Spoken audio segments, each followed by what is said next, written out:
생명문화학회 학예 학술대회를 시작하도록 하겠습니다. 안녕하십니까.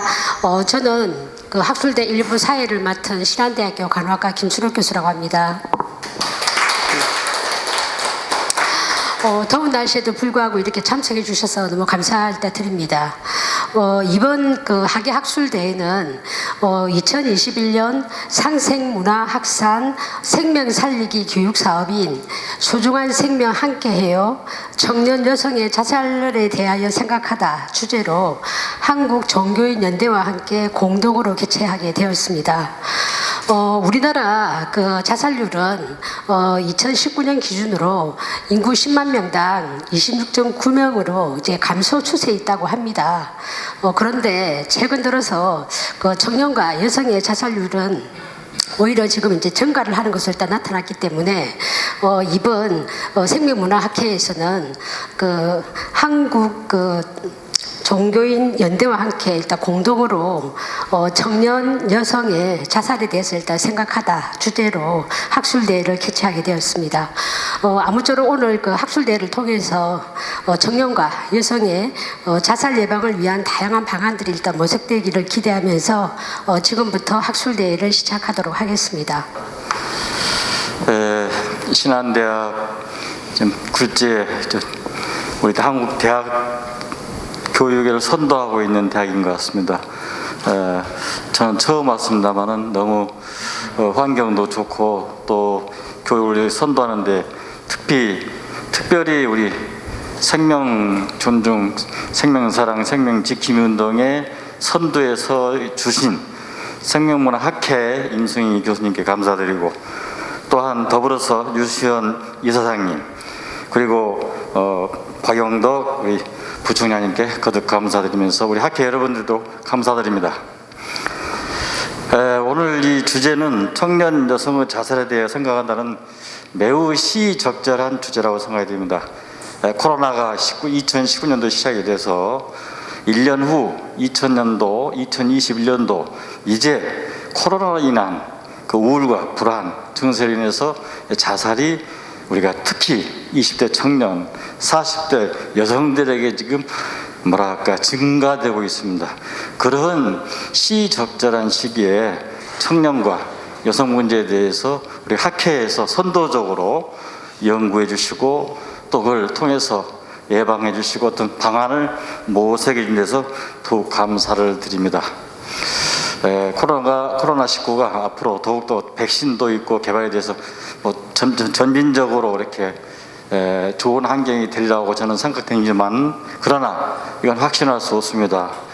저희들은 이 코로나와 더불어서 이제 살아가야 되기 때문에 더더욱 우리가 생명 존중, 생명 사랑, 생명 지킴에 대한 그런 학문적 고찰이 더욱더 중요하다 생각이 됩니다. 우리가 이 사회를 향도하는 데는 다른 게 없습니다. 종교인들이 앞서는 것도 중요하고 시민사회도 중요하지만은 그걸 가장 근본적인 근원적인 그런 원리, 근원적인 처방 그것은 바로 철학이라고 생각하기 때문에 이 생명문화학회가 철학적 사유를 가지고 앞서서 끌어준다면은 종교 시민사회도 덩달아서 좋은 그 자살 예방 운동이 굉장히 깊이 관여라고 생각이 됩니다. 그래서 오늘 이 시적절한 이 청년 여성 자살에 대해서 생각하다는 것은 우리 생명학회에 감사를 드리고 특별히 또 신한대학에 감사드리고 또 생명문화학회 우리 이사님께도 감사드립니다. 더더욱 오늘 이 학술 발표에 그치지 않고 더더욱 우리 함께 고민하면서 우리 한국 사회를 선도하고 또 세계 인류 사회를 선도해가는 그런 생명문화학회가 되어주시를 간곡히 부탁드리겠습니다. 감사드립니다.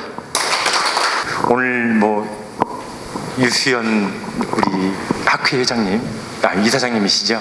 그다음에 김대선 한국종교인연합회 회장이신 지난해 이영 박사님 발표 주시하셨다고 말씀하셨고 제가 짧은 순간들이지만 이렇게 이제 임승희 교수님이나 우리 이제 김순옥 교수님들 학교에서 굉장히 열정적으로 활동하시는 모습을 많이 봤었습니다. 그래서 이제 며칠 전에 복도를 우연찮게 지나가다 교수님께서 이제 저는 모르는 핸드폰 번호가 오게 되면 제가 전화를 좀 받지 않는 습관이 있기 때문에 이게 무슨 보내 하고 제가 이제 무심코 이렇게 지웠었는데 오늘 알고 봤더니 교수님의 핸드폰이었습니다. 죄송합니다. 네. 신한대학교 와 주셔서 참여해 주셔서 너무 감사드립니다. 그 코로나 시기에 이렇게 모임도 힘드실 텐데 사실 자살이라는 어떤 그 얘기는 무겁고 우리가 떠오르기 힘든 어떤 단어들이지만 우리가 밝은 미래 사회를 만들기 위해서 그 다음에 학문적 토론을 하고 그 어려운 주제지만 그걸 논의함으로써 밝은 미래의 한국을 만들기 위해서 이렇게 모임이 만들어지고 학회가 만들어진 것 같습니다. 너무 감사드리고 축하드립니다. 제가 짧지만 제가 좀 전에 이 두 개의 책자를 보고 NCDS 아마 간호학을 전공하신 교수님들은 금방 아실 거예요. 저 또한 10월 1일 날 2일 날 아시아 예방치과 학회장으로서 NCDS를 발표할 기회가 한 번 있습니다. 그 추록을 제출했는데 공교롭게도 우리 12페이지에 나와 있는 한국인의 10년간 자살률에 대해서 연령별로 배치를 했더라고요. 그래서 깜짝 놀랐습니다. 우리가 지금 이 문제가 행안부에서만 주관할 수 있는 그런 문제가 아니라 우리 김대선 우리 이제 회장님도 말씀하셨듯이 이 주제가 시의적절 오히려 사실 늦은 감이 있죠. 젊은이들이 오늘 또 내일 또 사실 어저께도 마찬가지로 또 한 분이 매일매일 신문이나 매스컴에 도배를 하잖아요.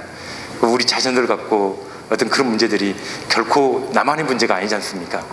나만의 문제가 아니고 내 가족의 문제고 나의 문제고 우리들의 문제인데 그거를 지금까지 등한해 왔다는 거. 그리고 오늘 여기 계신 교수님들이나 종교인연합이나 모든 분들이 다 참석하셔서 같은 어떤 주제를 우리가 좋은 해안을 가지고 만들어 감으로써 미래에 대한 어떤 발전적인 비전을 여기서 오늘 창출하고 만들어내고 가신다면은 정말 유익한 자리가 될 것 같습니다. 끝으로 저의 인사말은 막 생각나는 대로 좀 주제를 떠들었지만 저도 의료인으로서 이런 부분에 대해서 결코 등한히 하지 않고 조금이라도 도움이 될 수 있도록 제가 할 수 있는 역할을 또 앞으로도 있다면 함께 할 수 있는 기회가 있다면 저도 최선을 다해서 노력하겠습니다. 신한대학교 오셔서 너무 감사합니다. 오늘 이렇게 여러 가지로 어려운 상황, 특별히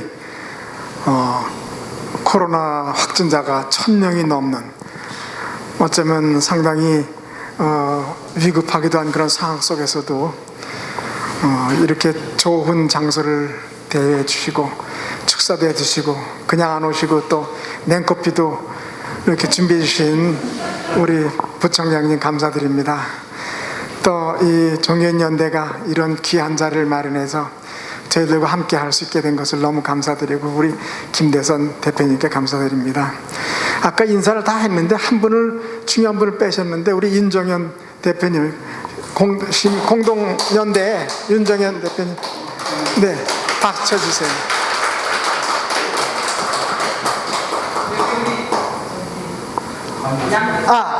안실련의 우리 양두석 회장님 네 박수 주세요. 이범수 교수님 우리 직전 회장님이신데 네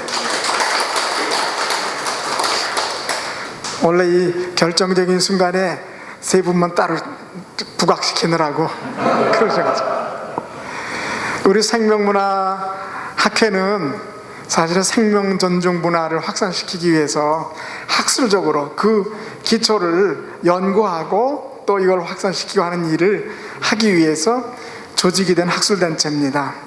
된 지는 이제 2014년에 시작을 했으니까 시간은 꽤 됐습니다. 그동안에 2019년 초부터 2년간은 거의 대면 활동을 못하는 그런 시기였기 때문에 모든 학술단체들이 좀 위축될 수 있었습니다. 그럼에도 불구하고 우리 생명문화학회는 계속해서 어떤 때는 비대면으로 어떤 때는 대면으로 학술활동을 계속해 왔습니다. 그 이면에는 우리 이 신한대학에 크게 기여를 하셨습니다. 작년 학회도 여기서 해서 너무나 감사드립니다. 특별히 이번에는 청년 여성을 우리 주제로 삼았는데 청년 여성 이거는 청소년기 후반부터 성인기 초기에 해당하는 그런 발달 단계에 속해 있는 인구 집단들이고 이들에겐 특별한 생활 발달 과제가 있습니다.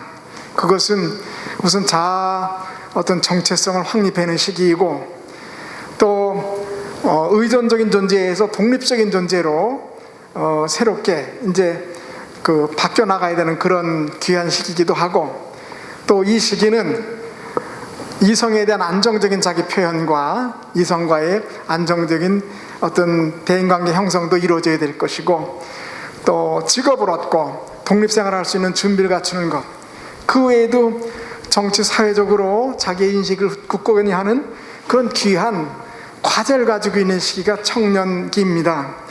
그런데도 우리는 지난 코로나로 인해서 그 중에 여러 가지 문제들이 모든 그 청년기에 속해 있는 인구 집단이 고통을 많이 당했습니다. 대표적으로 어떤 자기가 좀 생업과 관련된 그런 준비하는데 어려움도 있었고 또 만나지 못하고 대인관계 못하고 이런 것들이 그 시기에 반드시 하고 지나가야 될 때를 못했기 때문에 특히 이런 청년들, 여성들의 어려움들이 있었습니다. 그래서 우리 이번 학술 주제를 그것을 정했고 또 특별히 이 청소년기 후반기에 속해 있는 분들 중에는 자살을 하더라도 충동성에 의해서 또는 자기들이 사랑하거나 존경하거나 관계가 있는 분이 잘못되거나 그러면 거기에 영향을 많이 받습니다. 또 또래 집단의 영향을 많이 받기 때문에 자살도 그런 동반 자살들이 일어나기도 하고 그러는 특수한 그 집단들입니다. 그래서 이번에 이 학술대회를 열고 두 분의 발제자와 또 네 분의 토론자들을 통해서 우리가 어떻게 저들을 도울 수 있을 것인가 또 저들에게 어떤 자아존중감을 늘려주고 어려운 상황 속에서도 거기서 무너지지 않고 잘 극복할 수 있도록 그들에게 어떤 도울 수 있는 방법은 무엇인가 이런 대안을 도출하는 시간을 갖게 된 것입니다. 오늘 어려운 가운데도 이런 그 학술 주제를 맡아서 발표해 주실 두 분의 발제자 그리고 네 분의 토론자들에게 감사드립니다. 아무쪼록 이 시간이 좋은 대안들이 도출되는 귀한 시간이 되길 바라고 또 이 시간에 참석하신 우리 학회원과 여기 계신 내빈들 뿐만 아니라 온라인으로 이 학회를 참석하고 있는 모든 분들이 이 시간이 굉장히 유익하고 의미 있는 시간으로 가꿔지길 바라면서 인사 말씀 대신하겠습니다. 감사합니다. 방금 소개받은 이희영입니다. 오늘 제가 여러분과 함께 나누고자 하는 것은 청년 자살에 대해서 생각하다입니다.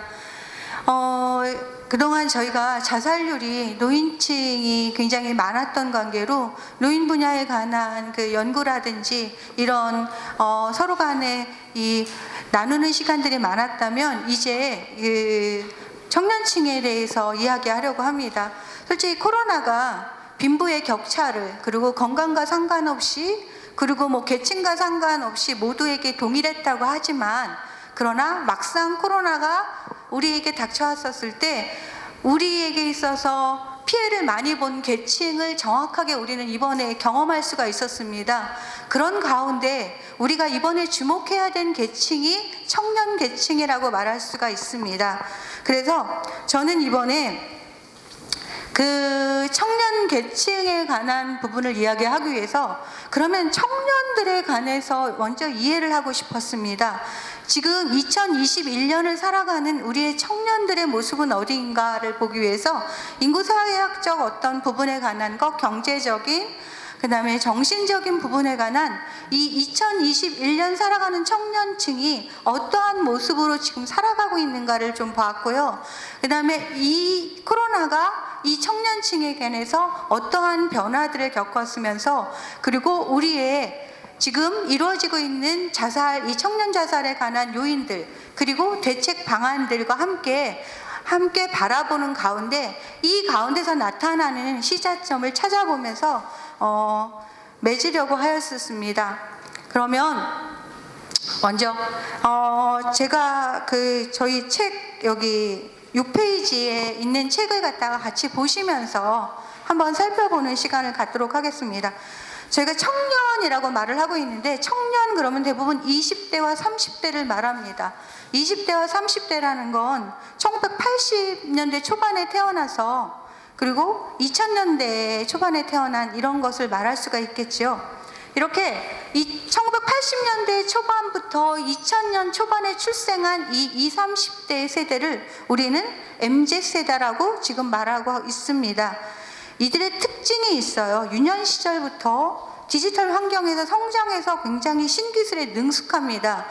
저희 요번에 저희 학교 비대면으로 해봤지만 저희들이 제가 쩔쩔맸고요. 학생들은 되게 많이 발빨랐던 것을 볼 수가 있습니다. 그리고 개인의 개성이라든지 취향이 되게 우선시됐고 소셜미디어 굉장히 활용하는 것은 나중에 특성 부분에서 살펴보도록 하겠습니다. 그리고 경제적 가치를 굉장히 우선시하고 있는 그런 세대라고 하겠습니다. 이런 세대들 20세부터 39세가 지금 통계청이 그 추계에 따르면 2021년 추계에 따르면 1395만 명이라고 해서 지금 이 총 인구의 26.9%를 차지하고 있습니다. 그런데 이들이 계속적인 사망 원인 1위가 자살로 지금 이야기가 되고 있어서 그러면 자살에 관한 이런 자살 위기 배경으로 이야기되고 있는 것이 무엇보다도 개인적인 심신 건강 상태라는 부분을 우리가 많이 논의하였습니다. 또 과도한 경쟁에 따른 성취 지향, 물질 만능, 가족 구제 해체, 가치 체계 붕괴, 인터넷, 그다음에 언론 매체의 영향 같은 여기에다가 이제 그 공동체의 기능 상실이라든지 사회 구조적 차원의 아노미 현상 같은 이런 것들이 사회의 문제와 함께 발생하는 사회적 문제대라고 유 선생님께서 말해 주셨는데 이렇게 우리가 전반적으로 살펴보는 그런 자살 위기와 관련돼서 특별하게 그러면 20, 30대 청년층에 나타나는 자살 생각 요인이 있었다라는 것이죠. 20, 30대 청년 자살들이 말했던 것 중에 하나가 직업 상태였었습니다. 좀 더 나중에 이게 보편적이겠지만 직업이 있느냐 없느냐가 굉장히 중요한 부분이었고 그 다음에 경제적으로 소득의 양극화 부분, 사회적 불평등 부분도 높은 상관성을 보였었습니다. 그리고 요즘에 저희 비정규직 되게 많은데 고용 불안에 관한 것도 자살과 상관성이 굉장히 높게 청년급 부분에 관해서 나타났습니다. 그리고 20대 때는 특히 대학 시절을 지나가는데 이때의 생활 스트레스, 대인관계, 당면 과제 스트레스가 있었었는데 이러한 스트레스가 있었을 때 우리에게 이 청년들은 굉장히 많이 자살에 관한 부분을 생각하는 것을 볼 수가 있었습니다. 아까 유수연 저희 이사장님 말씀하셨듯이 청년기 발달 과업이 있었습니다. 이 청년기 성취해야 될 중요한 심리적 과업 같은 경우가 가족과 그 외의 사람들과 대인관계에서 친분 간 관계를 형성하는 것입니다. 타인하고 개방적이고 지지적이고 조화로운 그런 관계를 형성하는 것이고 사회적인 이런 발달로는 직업을 준비하고 선택해서 이 경제활동을 하는 부분입니다. 그 외에 새로운 가족을 형성하는 것이 있겠지요. 이런 것들과 관련된 요인들이 실은 청년의 자살 요인과 관련되어 있었을 때 자살 요인이 특히 청년층 자살 요인은 청년들의 발달 가업과 굉장히 긴밀한 관련이 있다는 것을 보여주고 있습니다. 서두에 말씀드렸다시피 사람은 누구나 삶의 불확실성에서 굉장히 고단함을 느낍니다. 그리고 내일을 기약할 수 없는 현실을 마주할 때 인생이 힘겹게 느껴지지요. 코로나 이전에도 우리의 청년들은 우리 사회가 신자유주의 경제체제 속에서 노동 환경의 유연성에 따라서 학생들이 굉장히 많은 비정규직, 프리랜서, 플랫폼 노동의 다양한 이런 고용적인 형태를 찾으면서 치열하게 살아갑니다. 안정적인 일자리를 위해서 대학을 진학했어도 스펙을 쌓기 위해서 굉장히 치열하게 경쟁하고 있습니다. 이렇게 했던 이유는 말씀드렸던 이 과업을 갖다가 청년기의 과업을 갖다 성취해내고자 하는 것이었는데 경제활동의 위축, 실업의 증가, 고용 감소, 그래서 노동 시장의 진입이 어려워지고 있는 것, 이런 것들은 청년들에게 굉장히 많은 불안을 가중시키는 것을 나타났습니다. 이것에 관한 조사들이 일었었고, 이 청년 변화지수 조사에서 경제적으로, 정서적으로, 심리적으로 남녀 모두 다 굉장히 어려웠었다. 특히 경제적 여건에서 직장 구하기가 어려워졌다는 응답이 높았습니다. 이렇게 코로나 인한 이런 사회적 변화에 있어, 죄송합니다. 이걸 안 변해준대. 예. 변화에 있어서 제가 이제 청년 MZ세대라고 부르는, 그러면 청년 세대는 도대체 어떻게 청년 이해는 하고자 어떤 인구 현황적인 모습과 특성을 보이고 있는지 알아보도록 하겠습니다. 말씀드렸다시피 그 청년 연령에 대한 기준이 다양하지만 저는 20세부터 39세까지라고 말씀을 드렸습니다. 여기에 저희가 지금 현재 21년을 보시면 현재 추계 연령이 5,182만 1,669명으로 되어 있습니다. 그런데 우리가 말씀을 드렸던 20대와 그 30대인 연령을 보면 21년에 보면 1,395만 8,249명으로 이렇게 되어져 있는데, 이 부분에 관해서 성별로 한번 따져보았었습니다. 성별로 따져보았었을 때 남성이 737만 326명이었고 여성이 658만 7,923명이어서 지금 현재 우리나라에서 20대와 30대의 이 성별 추계로 보면 여성 대비 남성 비율이 조금 더 높은 것을 볼 수가 있습니다. 이 자세하게 20세에서 24세라든지 아니면 25세에서 29세는 제가 보여드린 이 8페이지하고 9페이지에 보면 우리의 연령별로 인원이 조금씩 차이가 나는 것을 볼 수가 있습니다. 근데 추계를 따르면 우리가 청년에 대해서 더욱더 관심이 있어야 되는 게, 청년은 나라의 미래입니다. 그 국가의 미래, 한 집안의 가장의 미래도 그 다음 세대가 어떻게 하는 것을 볼 수가 있는데, 우리나라의 이 성별 추계 인구에서 보면 2040년 가면 굉장히 많이 800만으로 줄어든 것을 볼 수가 있습니다. 1400만에서 시작해서 저희 요번에 2019년인가 2020년부터 저희 대학보다 대학생 지원하는 수가 더 적었던 해여서 확실히 기존의 대학보다 지망하는 수가 적은 해가, 제가 지금 잠깐 근데 19년 아니면 20년이었을 겁니다. 그만큼 지금 학생들, 청년들 수가 굉장히 줄어들고 있다라는 것을 볼 수가 있습니다. 이렇게 학생들 수가 줄어들고 있는데, 그러면 우리가 이 청년들에 관해서 잘 이해해야 그들과 함께 앞으로의 세상을 더 함께 더불어 나갈 수 있기 위해서 청년에 대한 이해로, 그러면 이 MZ세대의 특성을 한번 살펴보았습니다. 9페이지에 잠깐 보시면 1981년에서 1995년에 베이비붐 세대의 자녀들을 밀레니엄 세대라고 합니다. 이들은 사회적 가치를 되게 중요하고 위계 질서에 굴하지 않고 SNS를 능숙하게 사용하고 개성을 중요시하고 대학 진학률이 높습니다. 베이비붐 세대의 부모들이 어떻게든 내 자녀만은 공부시킨다라는 것이 굉장히 했었기 때문에 가장 높은 대학률을 높이는 것이 이 밀레니엄 세대라고 볼 수가 있어요.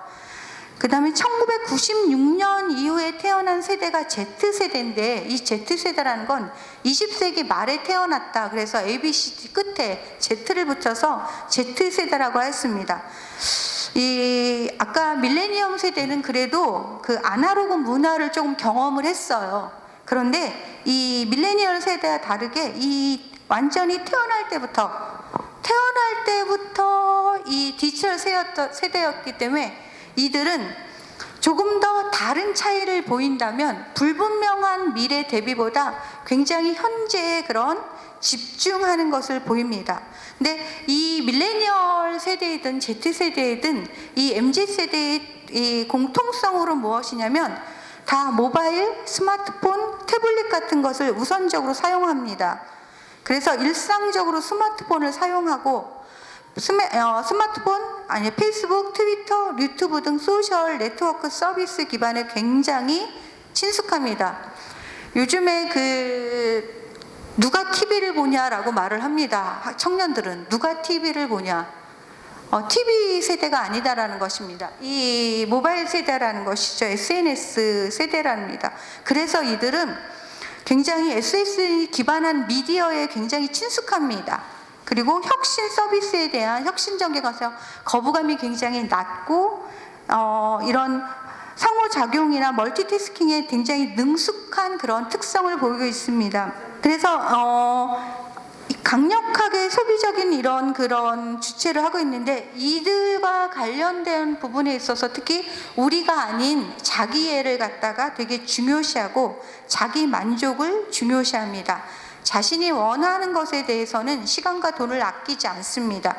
그리고 적극적으로 투자하는 그런 성향을 보이는데 MZ세대는 이렇게 다른 세대하고 비교해서 이미지와 동영상을 굉장히 선호하고 음성과 텍스트, 그림, 동영상 등 다양한 형태가 혼합된 그런 멀티미디어 포맷의 그런 컨텐츠 소비가 굉장히 두드러지게 나타나고 있습니다. 여기 제가 그 대학내일 20대 연구소에서 만들어 놓은 이 MZ세대 트렌드를 갖다가 말씀을 드리도록 하겠습니다. 가치관에 관한 부분입니다. 가치관에 있어서 MZ세대는 마이사이더, 다만추, 인플루언서블 세대, 그 다음에 일상력 체인지라고 말을 하는데 마이사이더, 내 안의 기준을 세우고 따른다라는 것입니다. 내 안의 기준가 따로 있어요. 다만추, 다양한 삶을 만납니다. 그리고 나의 가능성을 굉장히 확장시키는 특성을 가지고 있습니다. 우리 요즘에 많이 보는데 인플루언서블 세대라고 해서 자신의 영향력을 알고 행동하고 그 다음에 소소한 도전으로 그 일상을 가꾸는 힘을 키우는 것을 볼 수가 있는 것입니다. 이들의 가치관은 이전의 가치관과 다르다라는 것을 보여주고 있고 우리가 또한 관심 가져야 되는 것 중에 하나가 이 관계에 관한 부분입니다. 가치관이라고 해서 가벼운 취향 유지의 관계를 합니다. 깊은 관계에 부담스러워합니다.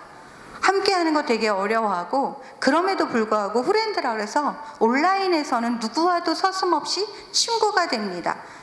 그 다음에 컨셉츠는 취향에 맞는 그런 컨셉트 세계관 속에서 콘텐츠로 소통하는 것을 보여주고 있는 것이 이 MZ세대의 특성이라고 할 수가 있습니다. 사회 인식적으로 소피커, 나의 소신을 거리낌 없이 말하다. 예전보다 그 아이들을 이렇게 청년들을 이렇게 만나보면 말하는 것에 있어서 굉장히 자유스러운 것을 느끼고 있습니다. 그다음에 선취력이라고 그래서 먼저 행동해서 선한 변화를 이끌어내고 선한 오지랖이라고 그래서 누구도 피해 입기를 바라지 않고 착한 유난을 떠는 경향을 보입니다. 소비적으로는 실감 세대이며 클라우드 소비인데 소유보다 공유로서 이렇게 맞춰갑니다.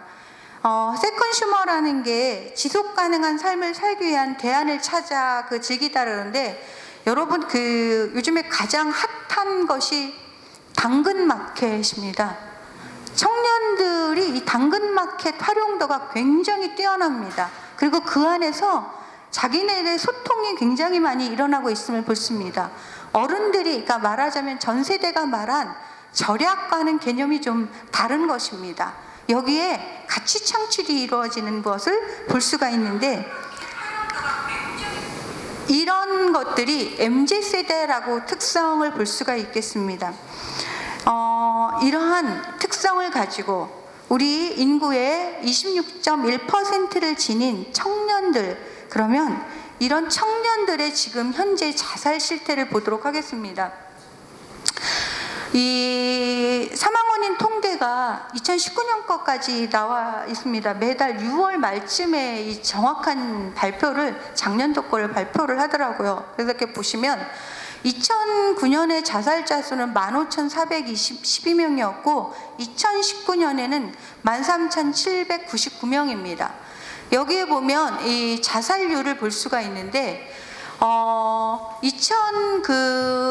2009년에는 자살률이 여기 우리가 60대, 70대, 51%, 79%를 보이고 있었습니다.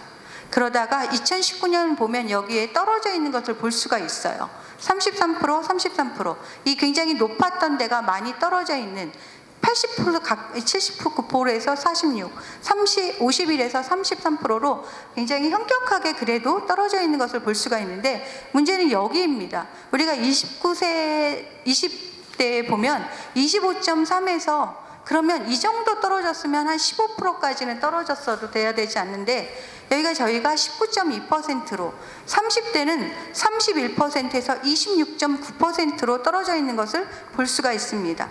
그동안에 여러 자살 관련된 부분에 있어서 노력을 해줘서 떨어져 있는 것을 볼 수는 있지만 그럼에도 청년층의 자살률은 아직까지 우리가 바라봐야 되고 주목해야 된다는 것을 볼 수가 있겠습니다. 이것에 관해서 그러면 연령별로 20대 자살률 이렇게 저희가 연령별로 바라본 것은 책을 참조해 주시면 이 퍼센테이지 20대 2009년에는 25.3%였고 30대가 31.4%였습니다.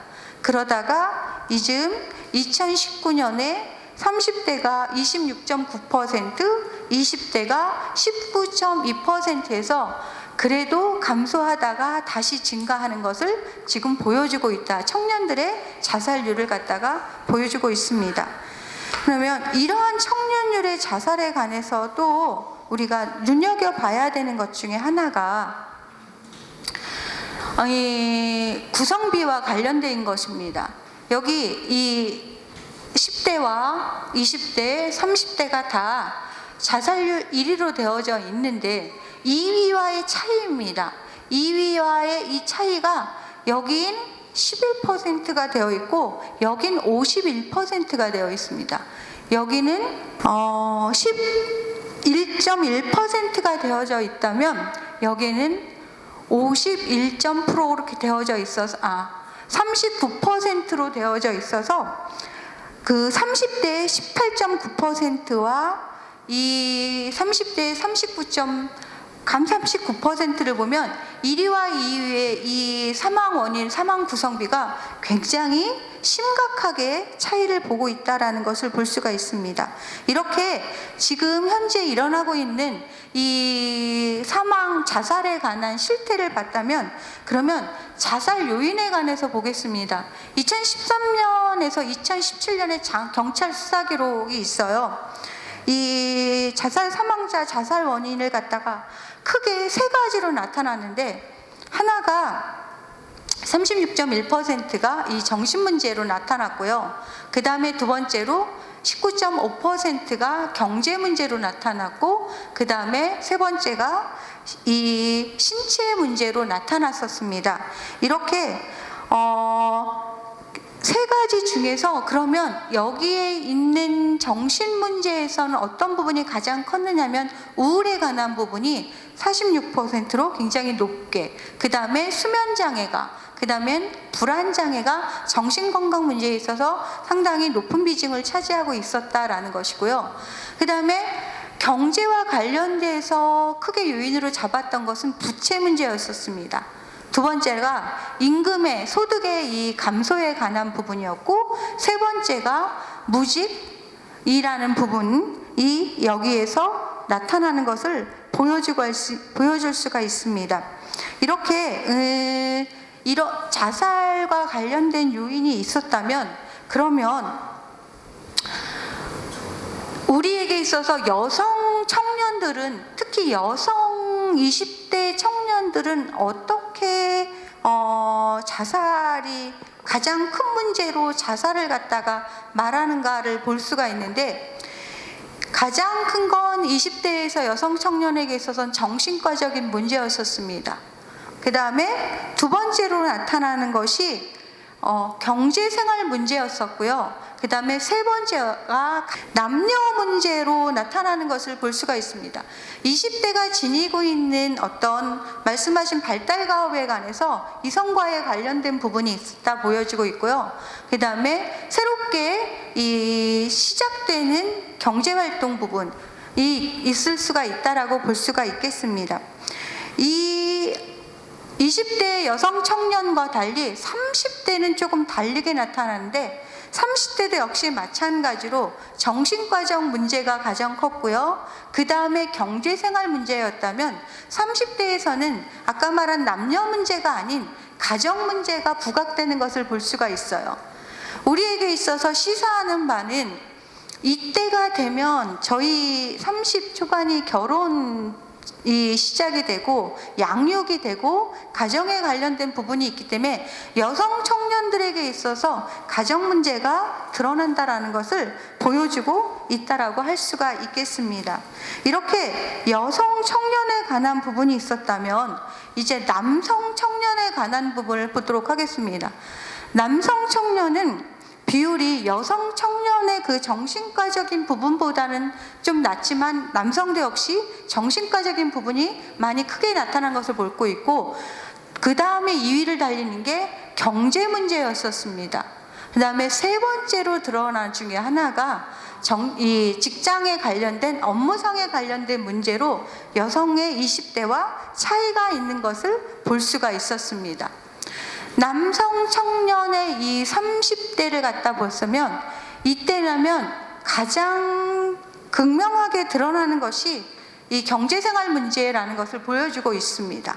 그 다음에 두 번째로 정신과적인 문제가 보여지고 있고, 역시 남성에게서도 30대에 나타나는 것이 하나가 가정 문제라고 그래서 남성이든 여성이든 30대에 새로운 가정을 꾸미고, 그 다음에 여러 가지 확대되는 가정 가운데 관계 속에서 가정 문제가 이렇게 부각되는 것을 볼 수가 있었어요. 이 인구 부분과 관련돼서, 자살 부분과 관련돼서 우리가 여지까지 나타났던 것들이 하나가 이제 이 경제적인 문제가 굉장히 많이 크게 좌우하고 있다는 것을 볼 수가 있어서 청년을 이해하기 위해서 사회 경제적인 현황을 좀 살펴보았습니다. 저희가 그 2020년 1월 20날인가? 2020년 1월 20날이 첫 코로나 환자가 발생을 합니다. 그리고 나서 지금 1년 6개월이 지났어요. 책에는 제가 그 19년 4월 1사분기부터 이렇게 쭉 했지만, 여기서 보여드리고자 하는 것은 이것입니다.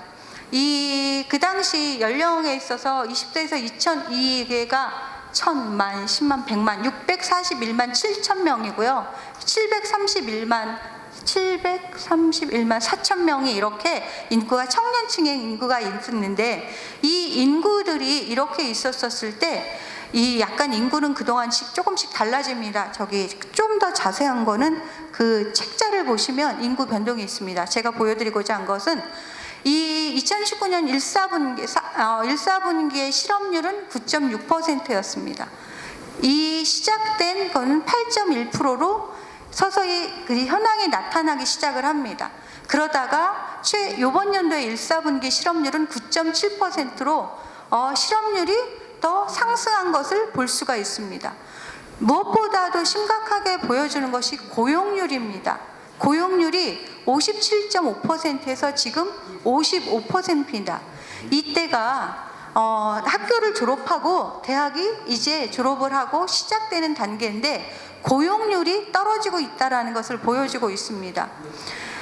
30대는 실업률이 3.4%에서 2021년 1사분기는 실업률이 4.1%, 고용률은 75.2%에서 74.6%로 지금 현재 청년들에게 있어서 우리의 경제적인 이 모습이 불안정하다라는 것을, 그 다음에 상황이 좋지 않다라는 것을 이 수치는 보여주고 있습니다.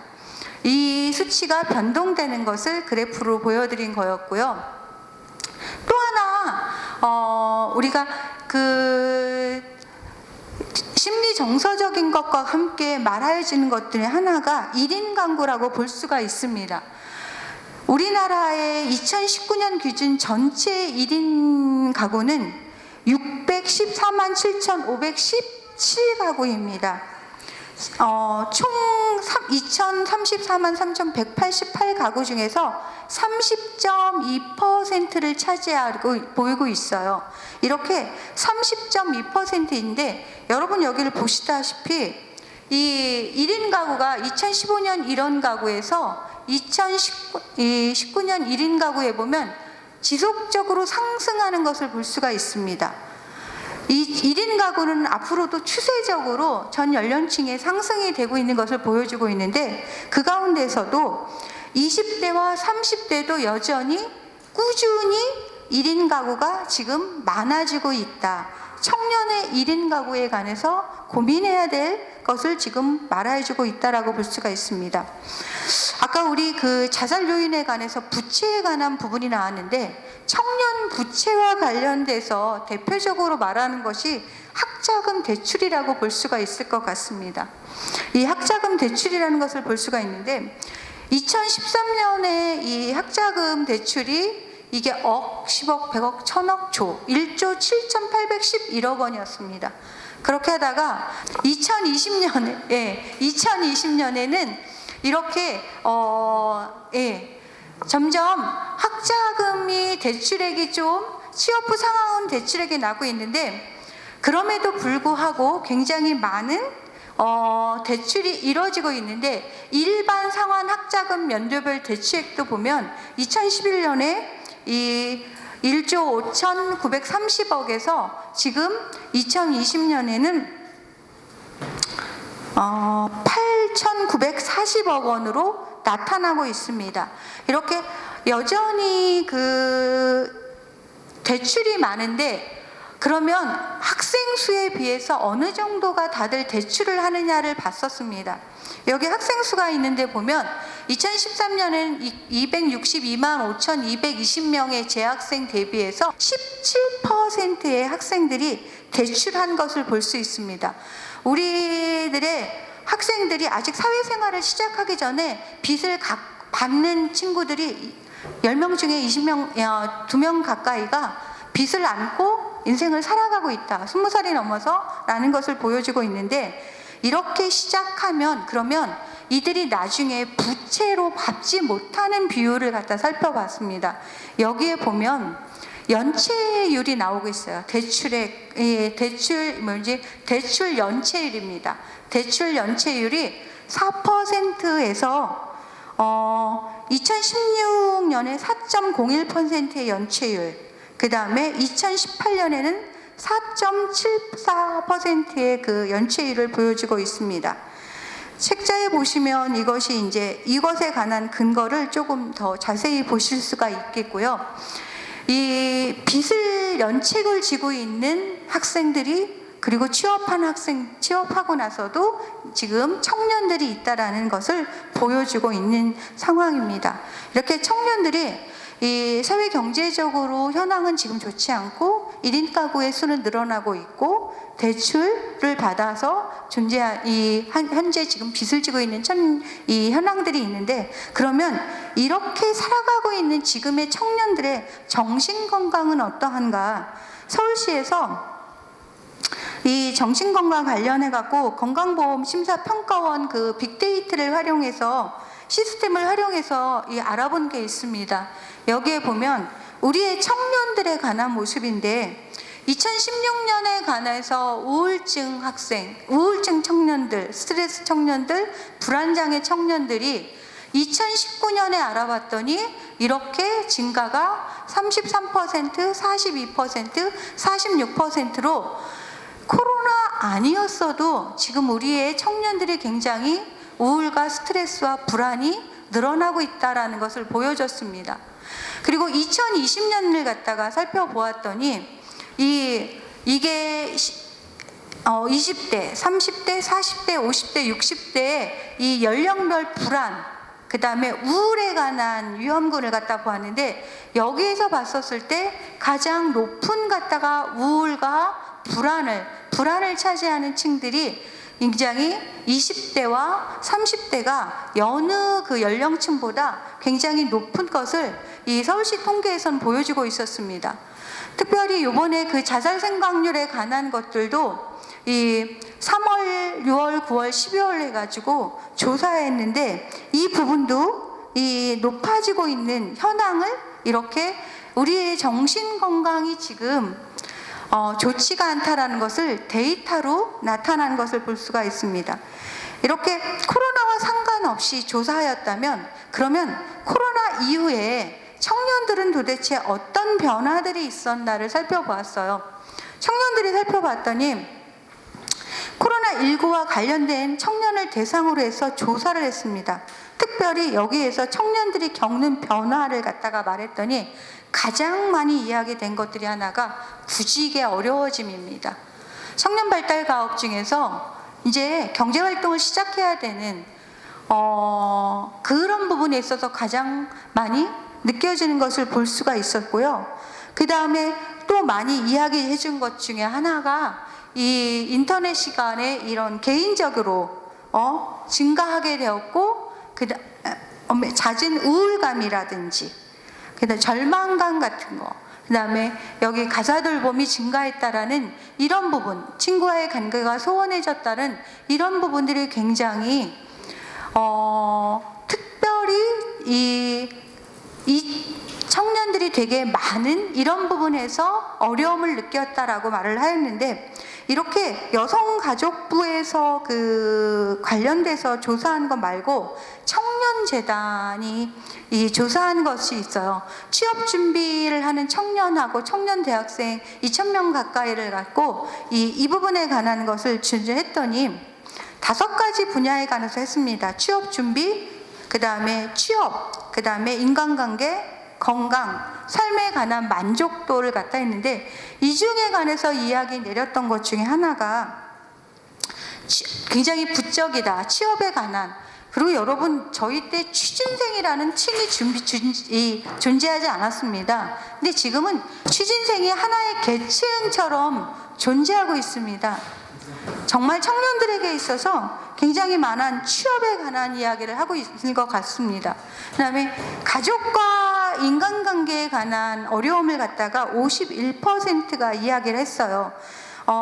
물론 가족과의 대화가 충분하다고 답한 청년도 47.2%였지만, 그리고 하루에 뭐 대화 시간이 길다고 있다고 했는데, 이 인간관계가 굉장히 어렵다라고 말을 했습니다. 인간관계가 어려운 이유가 무엇이냐 그랬더니 신경 써야 할 일이 너무 많다라는 것입니다. 복잡해진 세상을 살아가고 있다는 것이고요. 그 다음에 금전적으로 이 인간관계를 맺기 위해서 비용이 많이 이렇게 소모가 된다. 그 다음에 시간적 여유가 되게 부족하다라고 말을 했는데, 이 시간에 관한 것도 굉장히 편차가 심합니다. 말하자면 생계도 이어가야 되고 학업도 해야 되는 청년들은 시간이 절대 부족합니다. 아르바이트를 하는 것에 시간을 많이 쓰기 때문에 관계를 맺을 수 있을 만한 여력이 없어요. 그런데 부모가 이런 것에 관한 지원 체제가 있는 친구들은 이런 부분에 있어서도 굉장히 차이가 많이 나는 것을 볼 수가 있습니다. 이렇게 지금 코로나 이후에 청년들은 굉장히 이런 부분에 있어서 많은 어려움을 겪고 있다라고 말을 했는데, 그러면 이러한 시대를 지나가고 있는 청년들을 갖다가 청년들의 자살에 관해서 2000년 이후에 어떠한 연구들이 있었나, 그리고 그들이 시사하는 바를 한 배 살펴보면서 결론을 맺으려고 합니다. 청년 자살 요인에 있어서 강은정 선생님이 2005년에 그 연령계층별 자상생각과 관련된 요인을 준비하셨는데, 그 중에서 특별히 20세에서 40세의 특징적으로 한 것이 건강 문제였고, 음주 문제였고, 경제적인, 특별히 여기에서는 직업의 상태가 그러니까 소득의 문제보다 직업의 상태가 요인으로 나타났다. 그러면서 여기서 제안했던 것이 건강에 관한 거는 노년층으로만 접근하면 되는 것이 아니라 청년층부터 개입을 해야 될 필요성이 있다. 청년이 건강하다고 청년에 관해서 부분을 하는 것이 아니다. 그 다음에 청년층을 대상해서 무엇보다도 실업에 관한 부분이 요청이 된다라는 것이었습니다. 정나라 선생님 외에 여러분들이 또 하셨던 것 중에 하나가 19세에서 34세를 했는데 특별히 위험군으로 성별에 관한 부분, 여성 남성에서 특히 여성 부분이 굉장히 관련이 좀 있었다라는 것이고, 우울증이 이 청년의 위험 요인이었고, 이 스트레스 같은 정신적 건강이 삶의 질이라든지 이런 것들과 관련되어 있어서 굉장히 유의미하다라는 것을 말하는 것을 볼 수가 있었습니다. 송토미 선생님 외에 여러분이 또 하셨던 것 중에 하나가, 청년은 무엇보다도 경제 문제와 학업 문제가 굉장히 세대별 특성에 있어서 경제 문제와 학업 문제가 했는데, 특히 생활고하고 취업 문제가 특별히 컸다. 그리고 이 생활고하고 취업난에서도 또 하나의 말해주는 것이 소득의 양극화, 사회적 불평등, 이 부분은 자살률가 높은 특히 청년들에게 이 부분이 굉장히 했다라는 것으로 2020년 이후에는 30대의 이 자살 예방 대책을 특별히 요구한다라는 것을 이 2013년에 말씀하셨어요.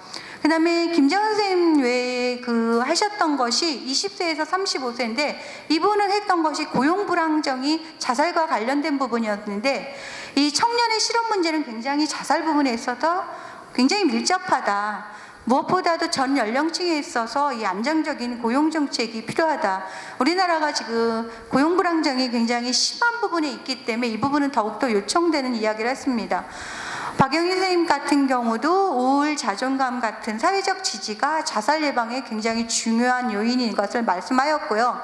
조은희 선생님 같은 경우는 이 신체 활동에 관한 부분을, 이게 2007년에서 2009년에 있는 국민건강 영양조사 자료를 갖다 활용해 갖고 하셨는데, 이 두 개 연도의 차이점이 있었어요. 여기에서는 주간의 걷기라든지 건강 상태가 자살 요인과 밀접했다라면 2016년에서 2017년에 확실하게 드러나는 건 성별 문제가 조금 더 부각됐고, 그다음에 교육 수준, 그다음에 주간 걷기, 건강 상태, 흡연에 관한 이야기를 하셨습니다.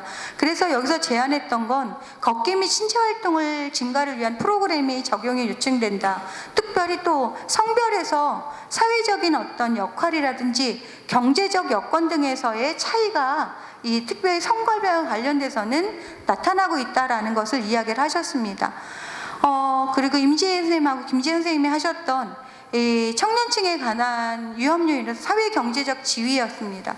그리고 사회적 관계적 요인이었는데, 사회 계층적인 사회 경제적 지위가 한 단계 증가할 때마다 자살 생각이 감소하는데, 이 부분이 물론 모든 계층이 그렇긴 합니다. 모든 계층이 사회 경제적 지위가 올라가면 굉장히 자살 생각이 감소하는데, 이 부분에 있어서 이게 청년층이 더 이 부분에 관해서 굉장한 반응을 보였다라는 것이죠.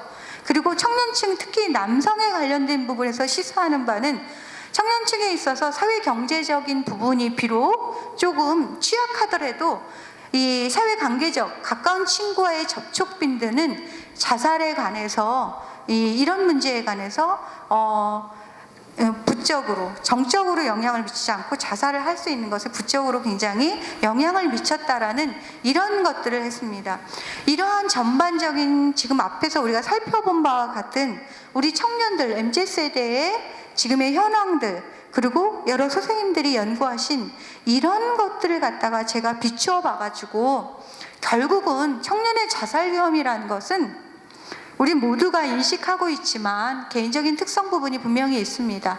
그런데 이 우울과 불안과 질환이라는 게 개인적인 특성만이 아니라 사회관계에서 이것을 더욱더 증폭시키는 역할도 하는 것을 볼 수가 있었고, 사회경제적인 역사, 특히 미처 실직, 경제적 박탈감이 있었으며, 사회구조적으로도 사회구조적으로 경제적 박탈감이 있었습니다. 대인관계적으로는 우리가 사회적 고립감, 사회적 지지, 대인관계 갈등에 있어서 이런 복합적인 요인들이 청년의 자살 위험으로 우리에게 나타났다라는 것을 볼 수가 있었는데, 이렇게 청년의 자살을 갖다가 했었을 때 우리가 물 자살에 관해선 보호 요인은 어떤 것이 있을까? 그러면 위험 요인에 관한 감소는 어떻게 할 것인가를 갖다가 논의하게 됩니다. 보호 요인을 갖다가 증대해 주자, 위험 요인을 갖다가 제거해 주자라는 말을 하게 되죠.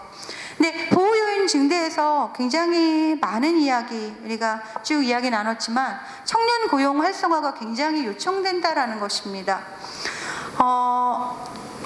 잠깐 어제 뉴스를 봤더니 앞으로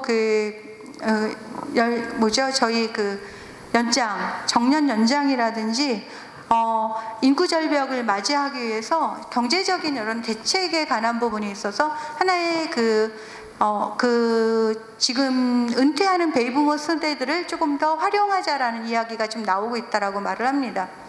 그리고 청년재단이 세워지기도 했고, 최근에 몇 년 전부터는 청년을 위한 그런 청년의 고용 활성화를 갖다 논의하고 있는 건 맞습니다. 근데 이것이 지금 현재 이게 느껴지느냐? 지금 느껴지지 않는다는 것이죠. 20대의 이 지금 낙담, 20대의 현실에 만족하자, 20대의 꿈이 없다, 20대의 소망을 가질 수 없다라는 것, 장래를 생각할 수가 없기 때문에 그렇습니다. 미래를 예측할 수가 없어요. 가뜩이나 연애하는데 돈 들어간다고, 대인관계 힘든다고 어려워서 못하는데 요즘엔 아예 격리를 시켜놔가지고 애들이 연애 세포들이 다 죽어가고 있어가지고 그게 굉장히 어렵다라는 생각을 지금 하고 있습니다만, 무엇보다도 여러 부분에 있어서 저는 보호증 요인의 증대로서 청년 고용 활성화는 정말 심각하게 우리가 좀 고민해야 된다라는 것입니다. 위험 요인 제거에 있어서는 아까 지금 코로나 시대에서 되게 말했지만 정신적인 부분, 어떤 개인적인 차원의 위험 요인을 지닌 그런 청년들을 갖다가 아까 1인 가구 청년 같은 경우 만약에 미취업이 길어지고 실직이 있다라든지 소통이 안 된다고 하면 얼마나 이게 위험적으로 다가오겠습니까? 근데 1인 가구 형태는 지금 증가하고 있거든요.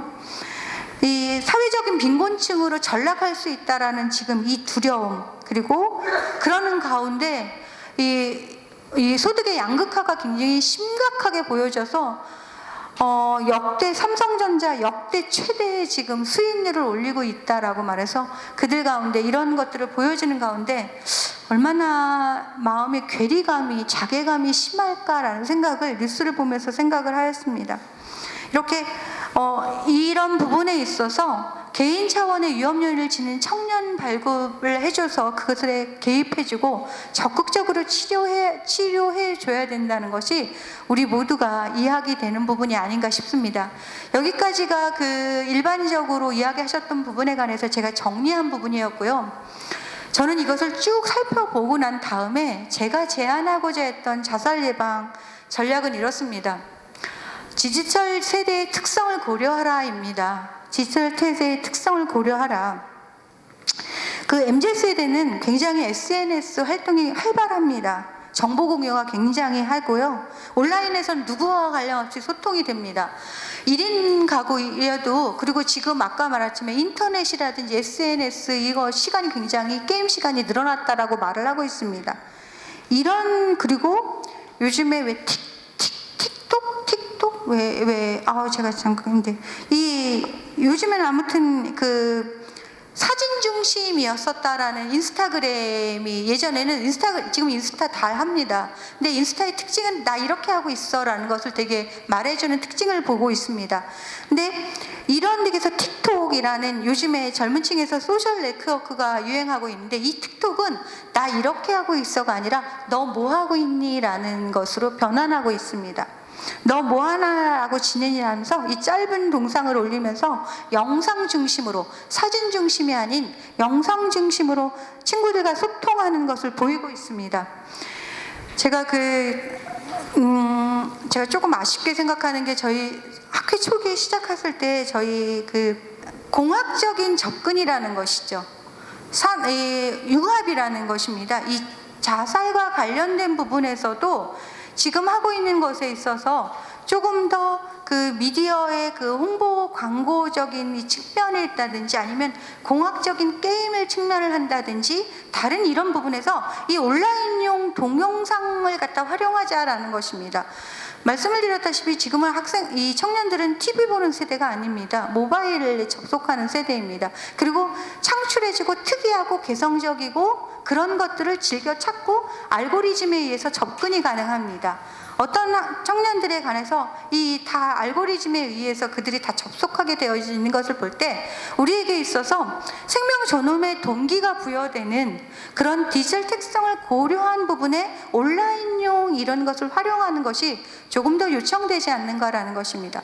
그 다음에 두 번째로 이 그 청년 조직 문화 체제 구축인데 지금 온라인, 오프라인 말고 옴니 채널식으로 해가지고 저희가 이렇게 따로 온라인용, 오프라인용 이것이 아니라 하나의 스펙트럼 안에 들어가 있는 옴니 채널에 대한 청년 조직 문화를 구축하면 이들에게 있어서 저희가 빅데이터 지금 활용되고 있고 인공지능 되게 활용이 되고 있는데 이런 것을 활용한 콘텐츠가 미취업 청년들을 대상으로 한 아니면 실직 청년들을 대상으로 한 1인 가구 청년을 대상으로 한 이런 조직 문화와 관련되어져 있는 그런 채널이 가능하다라는 것이죠. 근데 이것은 되게 정교해야 되고 개별화해야 되고 그렇게 합니다. 근데 이것이 지금 현재 굉장히 활성화될 수 있는 시기를 우리가 맞고 있습니다. 저희가 위드 코로나 그다음 포스트 코로나를 살아갈 수밖에 없는 시기인데 우리보다 훨씬 이 SNS가 굉장히 활발하고 이런 부분에 있어서 한 청년들에게 있어서는 이런 것들을 활용한다면 지금 자기 자신이 무가치하게 되고 자기 자신이 효용가치 없게 되고 졸업을 했는데 취직을 못해 취직을 했는데 실직을 당해 고용을 했는데 여전히 비정규직이야 이런 가운데 가치에 관한 것을 다시 한번 나의 가치를 갖다가 물질로 그러면 이 자본주의 하에서 되는 것을 지금 살아가고 있는 그래서 학생들에게 삶의 질에 관해서 가장 중심되는 게 돈이라고 말해주는 이 청년들에게 이 청년 세대에 이런 부분에 관한 접근을 한다면 청년이 한 번 더 저희가 지금 다학제 이렇게 모였는데 여기에 공학적인 측면에 그다음에 이 미디어적인 측면에 이런 연구하는 분들도 같이 모여서 논의가 된다면 좀 더 좋은 그리고 좀 더 나라를 세워나갈 수 있지 않을까 생각을 합니다. 사회를 갖다가 바라보는 것 중에 어둡다라고 말하는 것 저출산율 맞습니다. 미래가 없습니다. 그 다음에 실업률 맞습니다. 노는 사람이 많다라는 거 자살률 역대급입니다. 왜냐하면 오죽하면 선택을 할까라는 것입니다. 우리가 이러한 것에 관심을 가지고 청년들에 관해서 세분화되고 개별화되어서 접근해준다면 조금 더 한 걸음 더 내딜 수 있는 좋은 시간이 되지 않을까 생각합니다. 장시간 이렇게 들어주셔서 감사합니다. 고맙습니다.